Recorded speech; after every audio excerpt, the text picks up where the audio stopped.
সরকারের এই আলু ব্যবসার উপর আলুর উপরে কোনো উদ্যোগ নেই, আরো একে তো লোকসান, তারপর আবার বলছে কি বাইরে আলু যাচ্ছে, কত যাচ্ছে, কিভাবে যাচ্ছে, কেন যাচ্ছে, যুদ্ধ লেগে গেছে। যদি কোনো সুরাহ সরকার না করে এই আলুটা কিনে কোনো জায়গায় বাইরে পাঠানো কিংবা বিক্রি করা কিংবা চাষির কাছ থেকে বন্ড কেনা, যদি 500 টাকা 450 টাকাও চাষির কাছে বন্ড কিনে তবু চাষি বেঁচে যাবে। নমস্কার, আপনারা দেখছেন ইন্ডিয়া পটেটো নিউজ। আজ বর্ধমান জেলার গুসকরা আলু ব্যবসায়ী সমিতির 21তম বার্ষিক সাধারণ সভা অনুষ্ঠিত হল গুসকরা আলু ব্যবসায়ী সমিতির নবনির্মাণরত নিজস্ব ভবনে। 2005 সালে জন্ম হওয়া গুসকরা আলু ব্যবসায়ী সমিতির জন্মলগ্নের সম্পাদক রামদেও সাউজি মিটিংয়ে আসায় রীতিমতো আবেগপ্রবণ হয়ে পড়েন সমিতির সদস্যরা।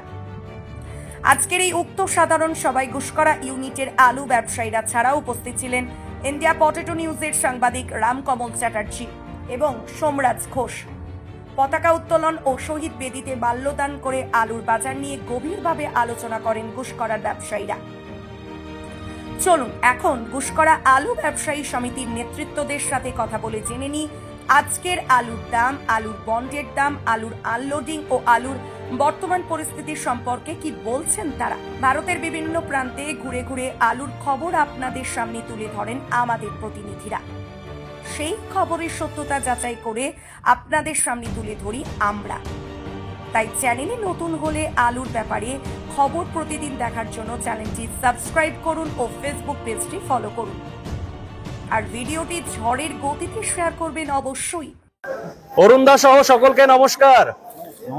নমস্কার। নমস্কার অরুণদা, আজকে আপনারা আপনাদের যে 21তম সাধারণ সভা করলেন, একদম আপনাদের যে নবনির্মিত বা এখনো মানে আন্ডার কনস্ট্রাকশন নির্মাণ যেটা বলেন সেই আপনাদের সমিতির ঘরে, তো আজকে আপনাদের এখানে আলুর কাজ হচ্ছে না? আজকে আমাদের কর্মবিরতি আছে, মানে কোন হিমঘরে আপনাদের এখানে আলু আজকে আলু ড্রাই নেই, কোনো কিছু নেই, যেগুলো ব্যালেন্সটা সেটা সন্ধ্যা লোড হবে। কি দামে আজকে আলু এখানে বিক্রি হচ্ছে যদি একটু বলেন প্রভু? এখানে বাছাই আলু 620-30 টাকা। মানে ওটা কি মানে ডালা কোয়ালিটি? না না, বাছাই কোয়ালিটি। ডালা কোয়ালিটির দাম 660 টাকা। ডালা কোয়ালিটি 660, আর বাছাই কোয়ালিটি 620-30 টাকা। 620-30। ডালার বাছাই এটা দুটোর মধ্যে একটু তফাৎটা বিশ্লেষণ করেন। তফাৎ অবশ্যই রয়েছে, মাজরা তোমার ব্যাপার আছে, তবে ডালা হবে আর মাজরার সমেত বাছাই থাকবে। মানে এই দুটোর মধ্যে এইটা তফাৎ রয়েছে। আর আপনাদের এখানে গড় কোয়ালিটির কি দাম আছে জ্যোতির? গড় মোটামুটি 560 টাকা এরকম দাম আছে গড়। আর মাঝারি বা ক্যাট পিস, ক্যাটি এর কি রকম দাম আছে? ওগুলো একদম খরিদ্দার নাই, মাঝারি কাট পিসের খরিদ্দার নাই। আর বন্ডের কেমন দাম আছে? বন্ড এখানে 400 টাকা থেকে 430 টাকা বন্ডের দাম আছে। জ্যোতি আলুর বাজার এগুলো বললেন, আর মোটামুটি অন্যান্য কি কি ভ্যারাইটির আলু রয়েছে আপনাদের এখানে? এখানে মূলত 95% আলু আছে জ্যোতি, 2-5% হয়তো আলু হলেও 5% হবে না পোকরাজ আলু আছে। পোকরাজের কেমন রেট আছে? পোকরাজের খরিদ্দার খুব কম এখানে এখন। পোকরাজ বলতে কি লোকাল চাষের না মালদা থেকে আনানো পোকরাজ? লোকাল কি দাম আছে মোটামুটি? ওটা 525 কি প্যাকেট? আর বন্ড 350 টাকা 50 কেজির বস্তা। আপনাদের গুসকরাতে ওভারঅল অরুণদা মার্কেট আজকে আপ না ডাউন? মার্কেট ট্রেন্ড ডাউনই রয়েছে এখনো পর্যন্ত। কেন বলে মনে হচ্ছে দাদা? খরিদ্দার নেই, খরিদ্দার খুব কম আছে। মেন মার্কেটে এখনো পর্যন্ত অল্প স্বল্প বাড়ির আলু আছে, সেগুলো চলছে। আপনাদের এদিকে ডাম্পালু থাকে? হ্যাঁ, এখানে থাকে এখনো আছে ডাম্পালু? আমাদের এখানে সেরকম ব্যাপার কিছু নেই, কিন্তু যেখানে যাদেরকে নিয়ে বিজনেস করবো আমরা, এখনো বিহারে কিছু এলাকাতে এখনো আচ্ছা আচ্ছা আচ্ছা। আপনাদের এখানে মোট কতগুলো হিমঘর রয়েছে অরুণদা? কতগুলো হিমঘর রয়েছে? আমাদের মোট ইউনিট হচ্ছে এখন 11। গতবারে ছিল 11টা, এবার থেকে সেটা 12টা ধরা যাবে। মানে একটা কি নতুন তৈরি হয়েছে? না না না, নতুন না, ওটা ছিল, ওটা বাবা বিশ্বকর্মা কোর্সের বাসাপাড়ায় ছিল। ওটা আমাদের গুসকরা ইউনিটের সঙ্গে যোগ হয়েছে, কিন্তু রিপোর্টিংটা ওরা বীরভূম ভাবে আলাদাভাবে দেয়। আমরা গুসকরা ইউনিটে 11 ইউনিটের রিপোর্ট দিই আমরা। তো আপনাদের মোটামুটি এবছরে ক্যাপাসিটি কেমন বা কেমন কি লোড হয়েছে বলে খবর আছে? ক্যাপাসিটি ফুল এখানে 40 লাখ ক্যাপাসিটি, 40 লাখ ফুল এখানে ফুল। মানে ওভারলোডিং আছে নাকি? হতে পারে কিছু, সেটা কিন্তু আমাদের সেটা রিপোর্ট নেই। আমরা ক্যাপাসিটি রিপোর্ট বলে দিলাম, যা আছে ফুল। এই কবে থেকে নিকাশি চলছে দাদা? মোটামুটি এই 1 তারিখ থেকে নিকাশি চলছে। 1 তারিখ থেকে নিকাশি চলছে। এখন আলুর চাহিদা কেমন রয়েছে? উল্লেখযোগ্য নয়, খুবই খারাপ, খুব একটা ভালো নয় না। আপনি পার্সোনালি আলু এখন কোথায় পাঠাচ্ছেন? এখন বিহার ঝাড়খণ্ড আমাদের তো মূলত কাজ বিহার ঝাড়খণ্ডকে নিয়ে কাজ। আপনার ফোন নাম্বারটা একটু শেয়ার করে দেন না অরুণ দা। 9434752650। আরেকবার রিপিট করুন। 9434752650। আমাকে কেউ কেউ বলছেন, কমেন্টে রীতিমতো লিখছেন যে উত্তরবঙ্গের বন্ডের বাজার একটু তুলনামূলক হয়তো একটা ঠিক আছে, উঁচু আছে, 90-95 হয়তো কোথাও কোথাও চলছে, হতে পারে সেটা। আমাদের এখানে কেন, এইটার কি কারণ রয়েছে অরুণ দা, কি বলবেন? এটা নিয়ে আমি আমার দাদাকে বলবো কিছু বলার জন্য, এটা বিষয়টা নিয়ে। আচ্ছা, একটু দাদার হাতে দেন। নমস্কার, কি নাম আপনার? কি নাম আপনার? শ্যামসুন্দর সাউ। পরিচয়? ব্যবসায়ী। ব্যবসায়ী। আপনাদের ইউনিটের ঘুষখোর আলু সহসভাপতি। আচ্ছা, আমি যে প্রশ্নটা করলাম, মানে যে উত্তরবঙ্গে বন্ড 95,000 এরকম চলছে 200 প্যাকেটের অ্যাপ্রক্স, দক্ষিণবঙ্গে কেন 75,000? ওখানকার পজিশন হচ্ছে যেরকম আমাদের শিলিগুড়ি, আসাম যাচ্ছে, নাগাল্যান্ড যাচ্ছে, ওই দিককার মার্কেটটা একটু বেশি আছে, ওই জন্য মার্কেটটা ওখানে উঁচু। আমাদের ঝাড়খণ্ড বিহার নিয়ে ব্যবসা, এই ঝাড়খণ্ড বিহারে খুবই কম ডিমান্ড আছে। এই ডিমান্ড কম হওয়ার জন্য এখানে দামটাও অনেক কম। তাই বলে 20,000 টাকার ডিফারেন্স? 20,000 টাকা ডিফারেন্স হয়ে গেছে এখন। মানে বাংলা তো লোকালেরও ডিমান্ড নাই। 80,000 টাকা আমাদের দাম আছে। 80,000, আমি 75,000, বলছি, মানে কোথাও কোথাও, আমি দক্ষিণবঙ্গে বলছি 10-15,000 টাকা ডিফারেন্স আছে। 75,000 থেকে অ্যাপ্রক্স ধরুন 80-82 এরকম হ্যাঁ, দাম চলছে 75 থেকে দক্ষিণবঙ্গে। 80-82 আছে। তাই তো? খুব জোর হলে আমি ধরে নিচ্ছি 84। কিন্তু 10 থেকে 15,000 মধ্যে। হ্যাঁ, 10 থেকে 10-15,000 মধ্যে 15,000 আছে ডিফারেন্স। কতদিনে এটা ঠিক হবে বলে মনে হচ্ছে? মানে দক্ষিণবঙ্গের মার্কেটটা এই কতদিনে? মার্কেটটা ঠিক হওয়ার কথা আছে যদি ইউপি, বিহার আর বাংলা, বিহার আর ঝাড়খণ্ড যদি পুরোপুরি ঢুকে যায় তাহলে মার্কেটটা একটু ঠিক হয়ে যাবে। মানে এই যে এখন যে মন্দা ভাব, যে সেল আর বৃষ্টি বৃষ্টি হলে পরে তারপরে একটু ঠিক হবে, এই বিক্রিটা একটু উঠতে হবে। এই সপ্তাহে তো শুনছি বৃষ্টি টিষ্টির খবর রয়েছে, কি শক্তি বলে কোন একটা সাইক্লোন নাকি জন্মেছে।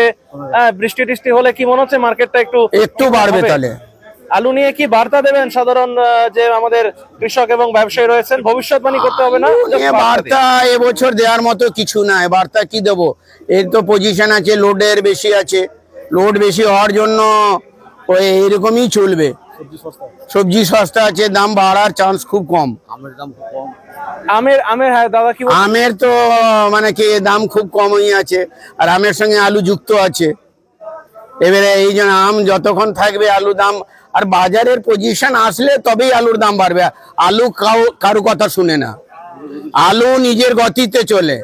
যখনই বাজার পজিশন আসবে, ওই 50-100 টাকা বাড়াটাও কোনো ব্যাপার নয়, আর 50-100 টাকা কমাটাও কোনো ব্যাপার নয়।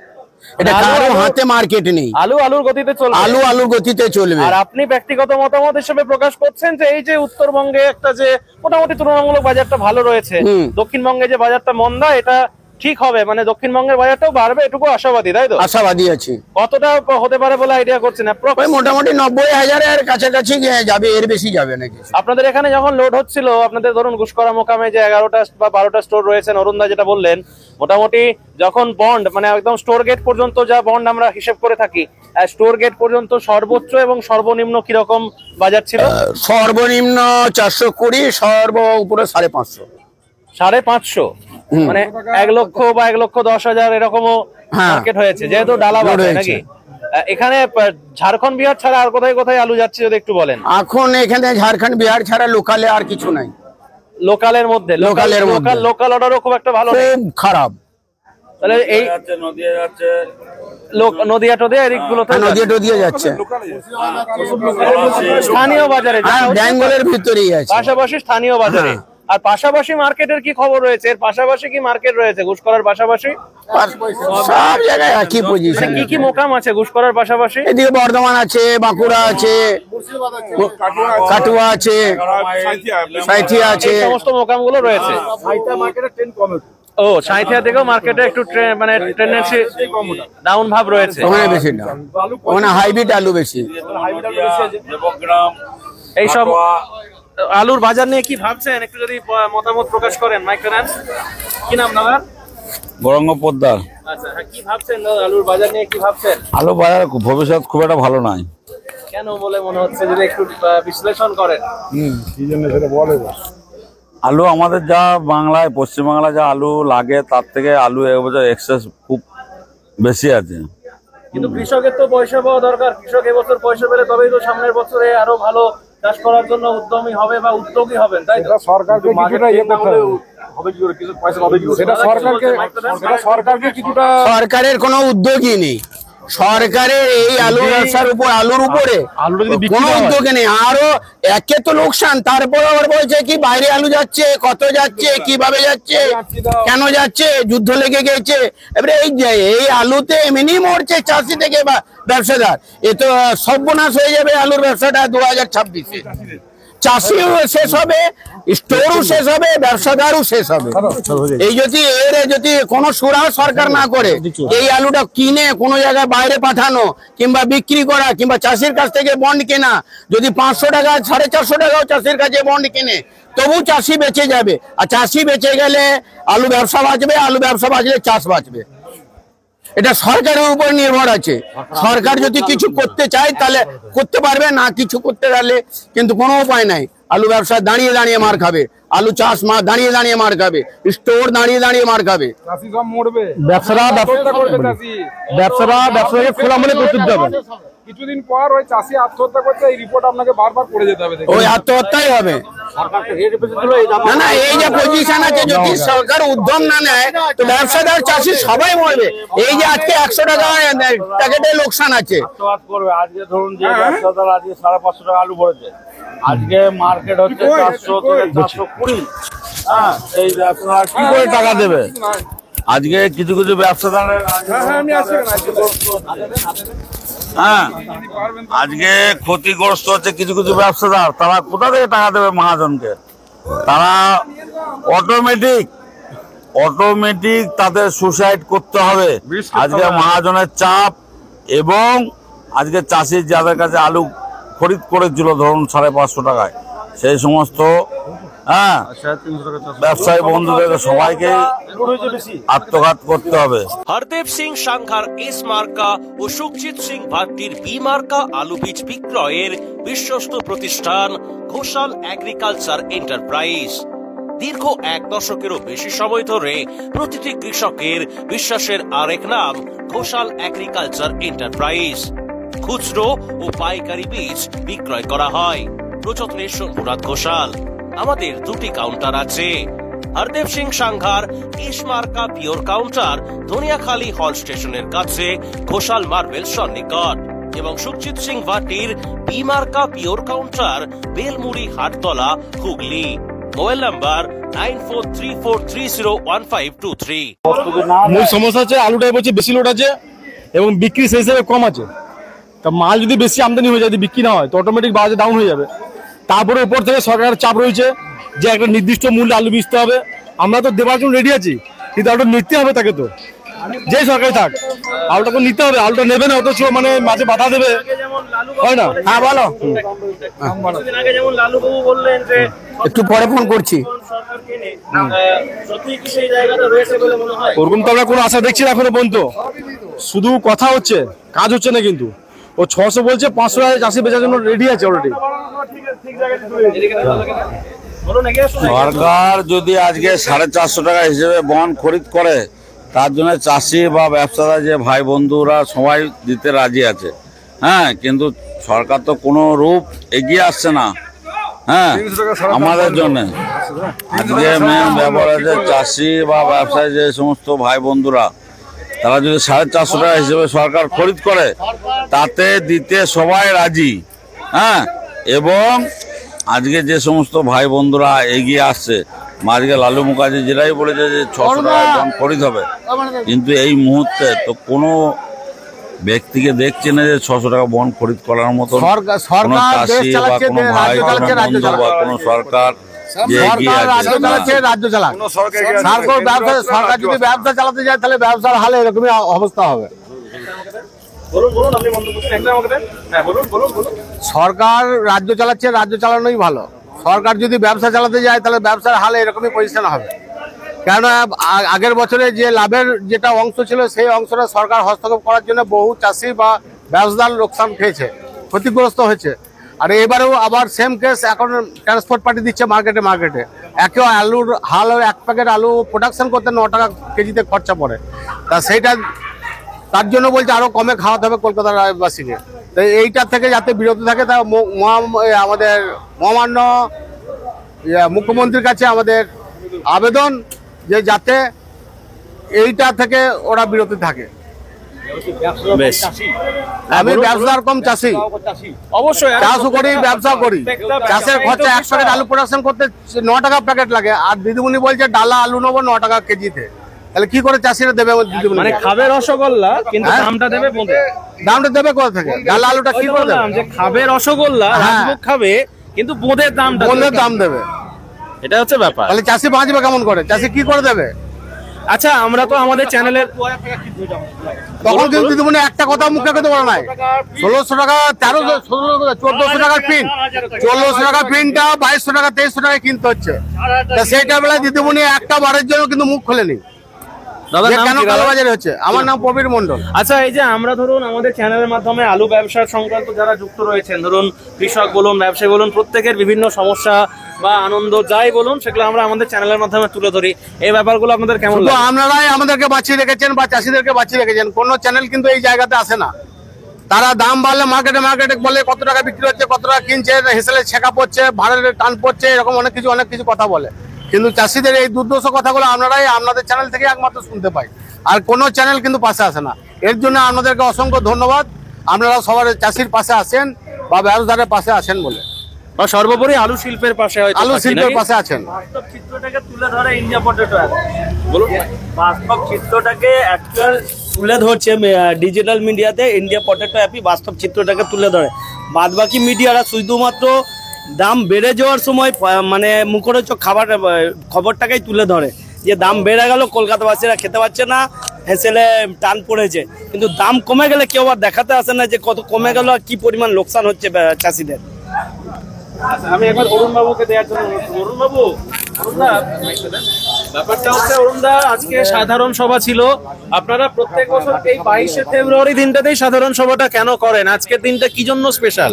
22শে মেটা এই জন্যই করা হয়, এটা আমাদের সমিতির প্রতিষ্ঠা দিবস। মানে আপনাদের যে ঘুষকরা আলু ব্যবসায়ী সমিতি রয়েছে, যেমন প্রতিষ্ঠা, এমনি তো আমরা প্রগতিশীল আলু ব্যবসায়ী সমিতির সদস্য ছিলাম, কিন্তু যখন ঘুষকরা ইউনিট হয় আর কি, তখন সেই ইউনিট 2005 সালে গঠিত হয়। আচ্ছা, তখন ওটা আমাদের প্রতিষ্ঠা দিবস হচ্ছে 22শে মে। আচ্ছা, সেই থেকে এটা আমাদের 22শে মে দিনটা এক কথায় বলতে গেলে আমাদের সমিতির হ্যাপি বার্থডে। Happy birthday. আচ্ছা, মানে জন্মদিন সেলিব্রেশন করেন। আমি 22 সালে এসেছিলাম নিজে, আজকে দিনে 23-এ আসতে পারিনি, আমাদের অন্য প্রতিনিধি ছিল, 24-এ আসতে পারিনি, অন্য প্রতিনিধি ছিল, এবছর এলাম 25-এ। একটা জিনিস খুব ভালো লাগলো যে আপনাদের এই সমিতির ভবন তৈরি করছেন, এখনো যেহেতু আন্ডার কনস্ট্রাকশন রয়েছে, কিন্তু যিনি প্রথম আপনাদের সম্পাদক সাহেব ছিলেন তাকে সংবর্ধনা দিলেন, এবং তিনি অসুস্থ অবস্থাতেও তিনি যে এলেন, রামদেব সাউ, এইটা বড় কথা। যদি একটু বলেন। ওনার খুব আবেগপ্রবণ মুহূর্ত আমার নিজে, মানে আমি আবেগ, আমি সত্যি বলছি, যখন উনি এসেছেন না, উনি আসাতে আমি একবার আমার ছেলেকে প্রস্তাব দিয়েছিলাম যে একবার ওনাকে, ওনার যে মনের আকাঙ্ক্ষা, ওনার যে স্বপ্ন, সেই স্বপ্নটা পূরণ হতে চলেছে, সেই পূর্ণর দিকে এগিয়ে চলেছে। তো একটুখানি উনি দেখে যান চোখে, উনি কানে সবই শুনছিলেন, আমি যা হতো ভিডিও পাঠিয়ে দিতাম ওনাকে, কিন্তু এই বাস্তবটা দেখে স্বচক্ষে দেখে নিয়ে তার যে অনুভূতি, তা ওনার কাছে কথা বলে যে বুঝলাম ওনার যে অনুভূতি, উনি শুধু বুক থেকে কানতে খালি বারণ ছিল, বাকি সবই ওর মুখে দেখেছি। যে আনন্দটা শেয়ার করা যাবে না, কি আনন্দটা শেয়ার করা যাবে। আর উনি যখন এসেছেন না, আমি সত্যি বলছি, আমার এখনো আমার গাটা কাঁটা দিয়ে উঠছে। উনি যে এসেছেন, আমি এটা আমার কাছে একদম আনএক্সপেক্টেড। এটা আমার সবচেয়ে বড় পাওনা, গ্রেট অ্যাচিভমেন্ট যাকে বলে আর কি। তো খুব শীঘ্রই আপনাদের, এবং এটাও ইচ্ছা আছে, এটা এখন কমপ্লিট হবে, আমি বলে যাচ্ছি প্রকাশ্যে, এটা এখন কমপ্লিট হবে, ওনার হাত দিয়ে ফিতে কাটাবো আমরা। একদম। তো যাই হোক, উনি ছিলেন, বলুন। তখন আমরা সব জায়গা ফাঁকা খোঁজাখুঁজি করছি, ওনার প্রচন্ড আগ্রহ ছিল, এত সদস্য ছিল না, এখন 400 হয়েছে, তখন হচ্ছে 50টা সদস্য। আচ্ছা, তখন থেকে সবগুলো আমাদের প্রচন্ড আগ্রহ। শুধু আমাদের বর্তমান সমিতির যে ঘর রয়েছে, যে বিল্ডিং রয়েছে, সেখানেও ওনার অবদান যথেষ্ট। তো যাই হোক, ওনাকে আমরা কাছে পেয়ে আমরা খুবই আপ্লুত, এবং ওনাকে আজকে চোখে দেখতে পেরেছেন উনি, তার জন্য আমরা খুবই আনন্দিত। ভালো থাকুন, সবাই ভালো থাকুন, চাই। তো যাই হোক, আজকে অনেক দারুণ আড্ডা এখানে হলো, আমাদেরও খুব ভালো লাগলো। আপনারা অবশ্যই চলবে, এত সমস্যা আপনারা তুলে ধরলেন আমাদের চ্যানেলের মাধ্যমে। নিশ্চয়ই চেষ্টা করবো কৃষক মহল ভালো থাকুক, আলু ব্যবসায়ীরা ভালো থাকুক, আলু শিল্প, হিমঘর শিল্প প্রত্যেকে ভালো থাকুক। আপনারা ভালো থাকলে আমরাও ভালো থাকবো। অবশ্যই ভালো থাকবে। আর সবচেয়ে বড় শেষ ধন্যবাদ জানাই ইন্ডিয়া পটেটো অ্যাপকে। আমরা খবর দিয়েছি, তারা এসে তারা যেখানকার একটা প্রতিবেদন যে তৈরি করছে, এটা আমার জন্য ধন্যবাদ, অসংখ্য ধন্যবাদ। রামকুমারকে এক্সট্রা। এই অনুষ্ঠানে সম্প্রচারিত সমস্ত বক্তব্য বক্তাদের নিজস্ব ব্যক্তিগত মতামত। এই অনুষ্ঠান বাজারের নির্ধারক নয়। অনুগ্রহ করে ব্যবসায়িক পদক্ষেপের পূর্বে নিজের বিচার বুদ্ধি কাজে লাগিয়ে সিদ্ধান্ত নিন। আলু রাখা বাজারগত ঝুঁকি সাপেক্ষ। আলু রাখার পূর্বে ইন্ডিয়া পটেটো অ্যাপ থেকে বিগত বছরের লোডিং আনলোডিং রিপোর্ট ও তার পরিপ্রেক্ষিতে আলুর দামের ওঠানামা দেখে নিন। আলুর সব খবর এখন একটা অ্যাপেই। আলুর প্রাত্যহিক বাজার দর, আলুর সর্বভারতীয় বাজার দর, আলুর সকালের বাজার দর, লোডিং আনলোডিং রিপোর্ট, বিগত 10 বছরের আলুর তথ্য, সারা ভারতবর্ষের 20,000 আলু চাষী ও ব্যবসায়ীদের তথ্য এখন আপনার হাতের মুঠোয়। প্লে স্টোর থেকে আজই ডাউনলোড করুন India potato market rate app. 2012 সাল থেকে প্রতি মুহূর্তে আপনার সঙ্গে।